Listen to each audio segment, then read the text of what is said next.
How do ribbon mics work? Is it fairies, magical dust from the Easter Bunny, or shaved unicorn hooves? There's only one answer here, and it may or may not be one of the above.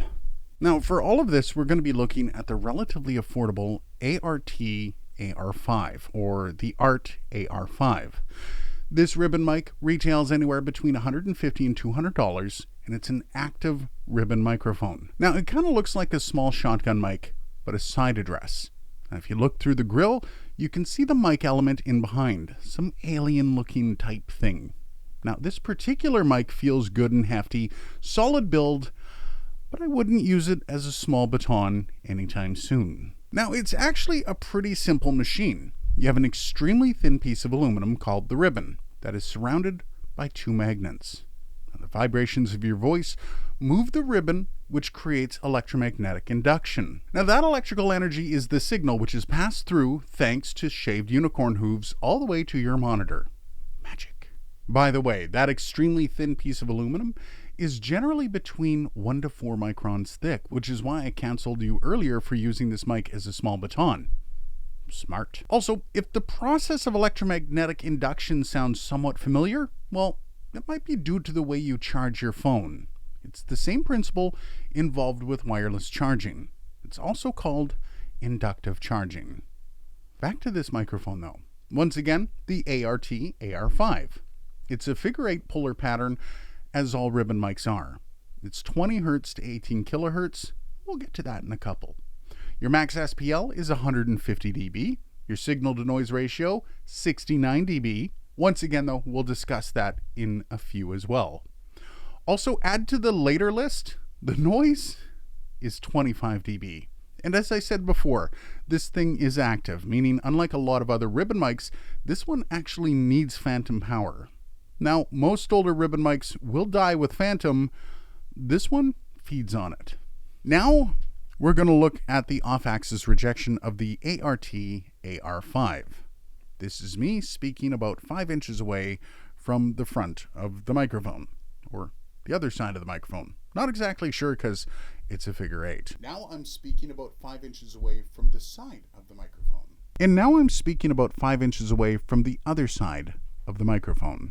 This is going to be rough. Now we're going to look at a PLOSIVE test of the ART AR5. And once again, this is Dylan's microphone. And Dylan, I'm so sorry. Peter Piper picked a peck of pickled peppers. Peter Piper picked a peck of pickled peppers. Now we're going to take a look at the proximity effect of the ART AR5. This is me speaking into the ART AR5 from approximately 5 inches away. Now I'm 1 inch away from the ART AR5. 5 inches away, 1 inch away. 5 inches away, 1 inch away. The handling noise on this thing is pretty rough. You can hear everything that happens with the boom arm, with any movement of the mic. So let's just leave it at that. Hi, this is a ribbon microphone. You can talk out of the side of your face, so it's really good for side face talkers. It's also called a bidirectional. What does that mean? I have no idea, but it looks pretty cool. It's black, and it has little things on it, and it has a cord. It's a corded mic, and that is the extent of the knowledge of microphones. Thank you. Okay, so let's go back to some of those specs. Here's the thing. Ribbon mics were actually the condenser mics of the day back in the 1930s. Kind of. Condenser mics still existed, but they sucked something fierce. And they were also pricey. Ribbon microphones were the best sounding mics you could get. They had a gorgeous sound, and they were very natural. But there was a bit of an issue with them. They were noisy as all heck. Not as bad as the tube condensers of the day, but still. But if you recall the frequency response being only 20 Hz to 18 kHz, well, the mics would also have a pretty steep roll-off on the high end of the response, sometimes leaving a lot of information on the table. Also at the time, recording studios were using tape, which, once again, rolls off a lot of the highs. Radio also rolled off a lot of the highs. So by the time the home listener got to the product, well, there could be up to a third of the information missing. Now, as condensers moved from tube to solid state in the 50s, well, the choice became obvious, and ribbon mics were shelved, like across the board.